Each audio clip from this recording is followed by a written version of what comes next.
The story of Kenny Veach's disappearance in the Nevada desert near Area 51 is one that continues to haunt those who hear about it. It's a mystery that has left people asking questions, chasing leads, and speculating about what really happened. The case is full of strange details, chilling moments, and a sense of foreboding that grows as you dive deeper into it. Kenny was an avid outdoorsman, an experienced hiker. He wasn't new to the harsh conditions of the Nevada desert. He knew how to handle long hikes, rough terrain, and the brutal desert climate. He often posted about his adventures on YouTube, sharing stories of his solo hikes in remote areas. One of his hikes, though, stood out. It was the one that led him to something strange. In one of his videos, Kenny described a bizarre and unnerving encounter he had during one of his hikes. He claimed to have found a cave with a strange, M-shaped entrance. He called it the M Cave. What made this cave different, he said, was the feeling that overcame him when he got near it. Kenny was a tough guy, not easily scared, but something about this cave terrified him. He said he felt an intense vibration in his body, a force that grew stronger the closer he got to the entrance. It was enough to make him turn back. When Kenny shared this story online, the internet lit up with curiosity and intrigue. People wanted to know more. They wanted to see this cave for themselves. His followers encouraged him to return and document it on camera, to go back and explore what could have been a hidden military bunker, a supernatural site, or something else entirely. Some people dismissed his story as nothing more than a tall tale, but others were hooked. They urged him to prove it. So, Kenny decided he would go back. In November of 2014, Kenny set out on another hike in the Sheep Mountains, about 40 miles north of Las Vegas, where he believed he had seen the cave. He told his girlfriend Sharon about his plans. She was concerned. Kenny wasn't someone who took unnecessary risks, but something about this trip made her uneasy. She urged him not to go alone, but Kenny was confident. He reassured her that he'd be fine and would return soon. Kenny left with his camera, a cell phone, and some basic hiking gear. He parked his truck at the entrance to the hiking trail, which wasn't too far from the Nellis Air Force Base and the infamous Area 51. That area is known for its strange occurrences and conspiracy theories, adding another layer of mystery to what would happen next. A few days passed, and Kenny didn't return. Sharon grew more anxious by the hour. She contacted the authorities, and a search party was organized to look for him. They combed the area where Kenny was known to hike, using helicopters and ground crews, but there was no sign of him. Days turned into weeks, and still nothing. The only clue they found was his cell phone, lying on the ground near an abandoned mine shaft. It was strange because his phone was found far off the trail, in a spot he hadn't mentioned to anyone. It was as if Kenny had wandered off course, deep into the wilderness, for reasons no one could understand. The phone didn't provide any answers either. There were no messages, no videos, no GPS tracking data that could tell the searchers where he had gone next. What was especially eerie about this is that the area where his phone was found is known for being desolate and unforgiving. The extreme heat, rattlesnakes, and the rugged terrain make it a dangerous place to explore. And yet, it seemed like Kenny had ventured there on purpose, as if something was drawing him in. But what? Rumors started to swirl. Some speculated that Kenny had found the M Cave again and gone inside, never to return. Others wondered if he had fallen victim to the desert, succumbing to the heat, or perhaps even an injury from which he couldn't recover. But then, there were the darker theories. Some people believed that Kenny had stumbled upon something he wasn't supposed to see. The proximity to Area 51 fueled conspiracy theories that he might have encountered military personnel or something secretive that had led to his disappearance. The cave, they said, might have been an entrance to an underground bunker, and maybe Kenny had gotten too close. Others suggested he had encountered something otherworldly, possibly extraterrestrial, that had lured him into the cave or the desert. As the weeks went on, Sharon continued to push for more searches. She couldn't help but think that something was missing, that the authorities weren't doing enough. The case was puzzling because there was so little to go on. Kenny's truck was still parked where he had left it, untouched. His phone was the only item they recovered, but it offered no new information. Then there were the conflicting witness accounts. Some hikers claimed they had seen Kenny on the trail. Others said they hadn't. A few said they thought they had seen him far from where his phone was found, which only added to the confusion. There was no clear direction for the investigation to take. Every lead seemed to go nowhere, and every new piece of information only deepened the mystery. Months passed with no new developments. The official search efforts were called off, though some volunteers kept looking on their own. Sharon never gave up hope, but as time went on, even she started to fear the worst. To this day, Kenny Veach's disappearance remains unsolved. No remains have ever been found, no further evidence has surfaced, and the M Cave, if it exists, has never been located. Some people believe Kenny met a tragic end in the desert, either from an accident or the elements. Others are convinced that there's more to the story, that something far stranger happened out there in the Nevada wilderness. The unanswered questions and eerie details have kept the case alive in the minds of many. Did Kenny find the M Cave and step inside, never to come out? Did he stumble upon something he wasn't meant to see? Or was it all just a tragic case of a hiker getting lost in the desert? We may never know, and maybe that's the most unsettling part of all.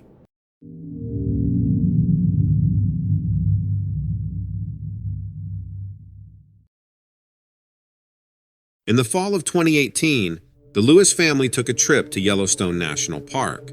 It had been planned for months. Henry and Laura Lewis, along with their 2 teenage children, Sarah and Jake, were excited for the adventure. Henry had always been an outdoorsman, and he'd wanted to pass that passion along to his kids. Sarah, 16, wasn't particularly interested in hiking or camping, but Jake, 14, was eager to explore. Laura, despite being a bit apprehensive about the wildlife and remote wilderness, went along with the plan.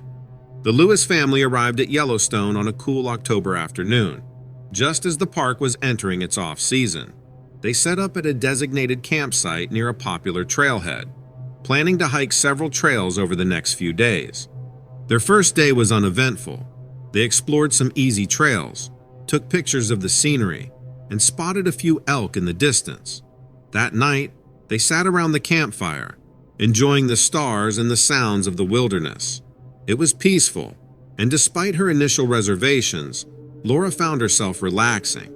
On the second day, they decided to hike a more challenging trail that led to a remote area of the park.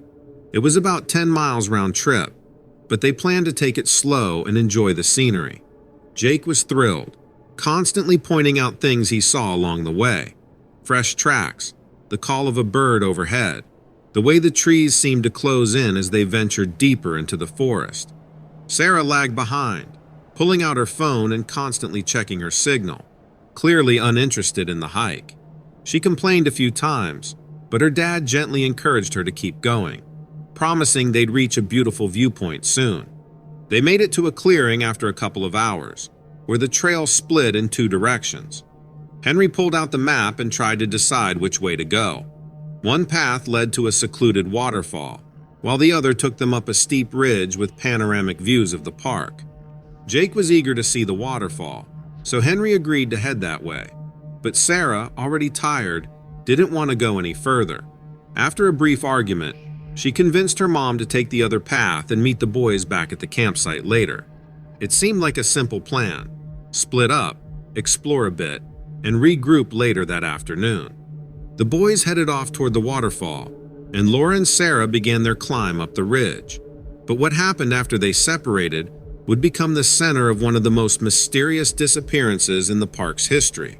That evening, Henry and Jake returned to the campsite first. They waited for Laura and Sarah, expecting them to show up shortly after. But as the minutes turned to hours, Henry grew concerned. By nightfall, the two still hadn't returned. Henry and Jake started calling out into the dark, hoping they'd simply lost track of time. They hiked back to the ridge trail, shining their flashlights into the trees.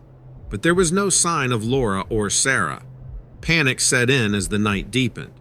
By morning, Henry reported his wife and daughter missing. The park rangers organized a search, but the vastness of Yellowstone made it a daunting task. Days passed with no trace of Laura or Sarah. No footprints, no signs of struggle, nothing. Witnesses who had been hiking in the area came forward with conflicting statements.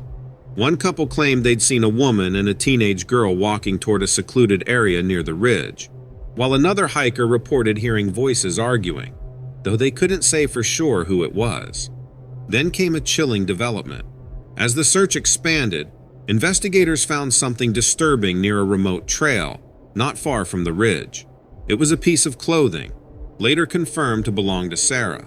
But there was no blood, no sign of a struggle, just the shirt discarded on the ground. The discovery led to a shift in the investigation. It seemed less likely that they were lost. The focus turned toward the possibility of foul play.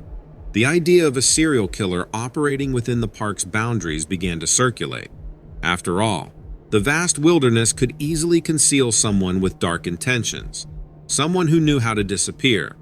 The media frenzy intensified. Rumors spread that there had been other disappearances in the park over the years, incidents that had never been solved. Old cases were dredged up, some dating back decades, of hikers and campers vanishing without a trace. Were they connected? Was Yellowstone harboring a predator, someone who knew how to blend into the rugged landscape, striking when the moment was right? For months, the investigation seemed to stall. There were no new leads, no breakthroughs. False sightings poured in from across the country. People claiming to have seen Sarah or Laura at truck stops, in small towns, at rest areas. But none of them panned out. Then, nearly 6 months after the disappearance, a hiker discovered something deep in the forest, miles away from any established trail. It was a makeshift campsite, hidden from view. Scattered around were old food wrappers, a knife, and, most disturbing of all, a set of women's shoes that matched the description of what Laura had been wearing the day she disappeared. The authorities swooped in, cordoning off the area, but again, there was no clear evidence of what had happened. No bodies, no direct link to any suspect. The campsite only deepened the mystery. Whoever had been there had vanished just as easily as Laura and Sarah had. Theories continued to fly. Some believed it was the work of a skilled survivalist, someone living off the grid in the park, watching from the shadows. Others speculated that it was a one-time crime of opportunity, someone who had crossed paths with Laura and Sarah by chance. As the investigation dragged on, the Lewis family's life was irrevocably changed. Henry never stopped searching, going back to the park constantly, convinced that his wife and daughter were still out there, waiting to be found. Jake grew more withdrawn, grappling with the trauma and the helplessness of it all. To this day, the case remains unsolved. The disappearance of Laura and Sarah Lewis has become one of the most perplexing mysteries in Yellowstone's long history.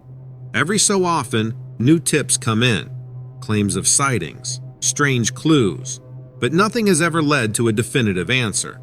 The media eventually moved on to other stories, but for the Lewis family, the nightmare never ended. The uncertainty, the lack of closure, the endless wondering, it's something they live with every day. And for those who frequent Yellowstone, the case serves as a haunting reminder that the wilderness, with all its beauty, holds dark secrets, and not all who enter its depths make it out alive.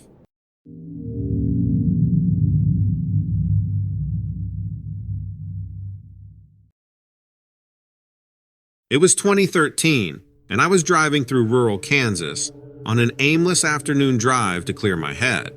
The kind of drive you take when you're not really going anywhere, just letting the road stretch out ahead of you. The sky was putting on a show, the sun was setting, and the clouds turned into shades of orange and pink, like the sky itself was on fire. I had no plans, no destination, just the horizon pulling me forward.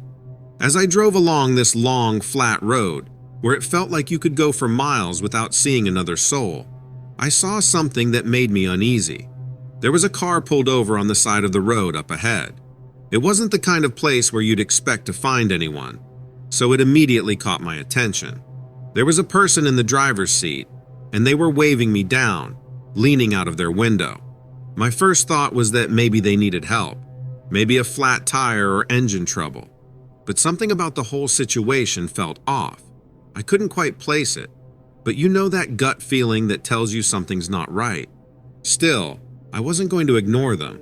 People don't wave you down in the middle of nowhere unless there's something really wrong, right? So I started slowing down, trying to shake off that uneasiness. As I got closer, I noticed the driver wasn't just waving. She was pointing.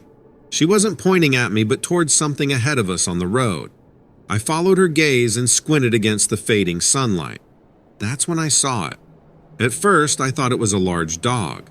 But then, as my eyes adjusted, I realized it was no dog. It was standing upright, on its hind legs. It had a long, furry body and a snout, almost like a wolf. But this thing was no ordinary animal. It was staring directly at us, locking eyes with my car as I rolled to a stop next to the woman's vehicle. I blinked, thinking maybe the sunset was distorting what I was seeing. But no, the creature was still there, standing in the middle of the road. My pulse started racing. My first instinct was to tell myself that maybe it was some weirdly mutated animal, something that had wandered too far from wherever it belonged.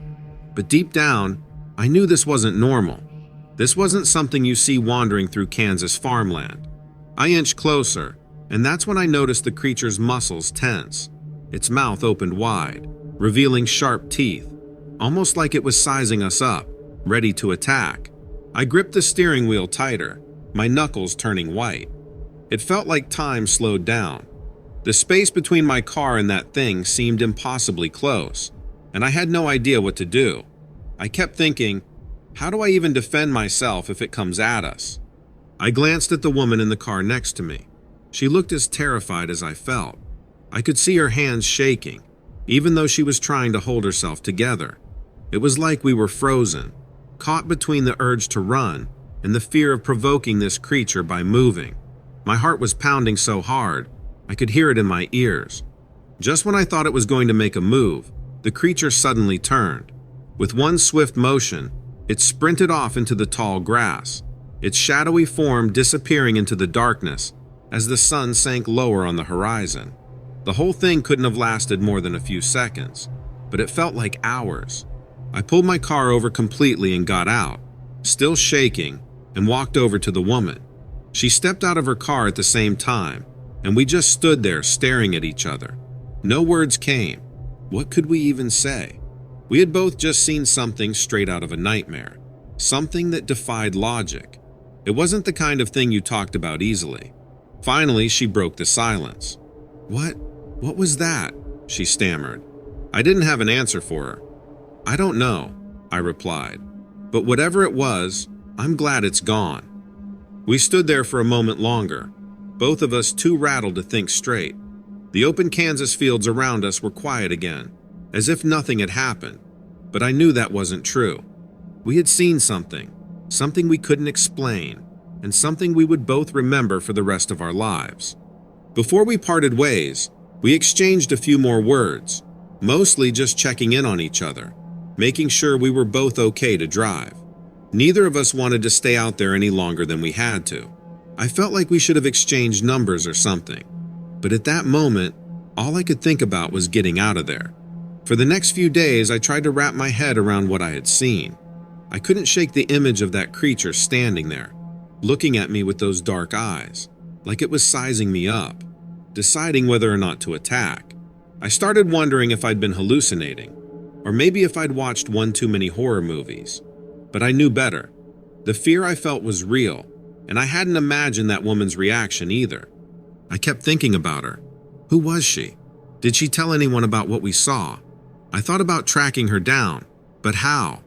We hadn't exchanged contact information, and I didn't even catch her license plate.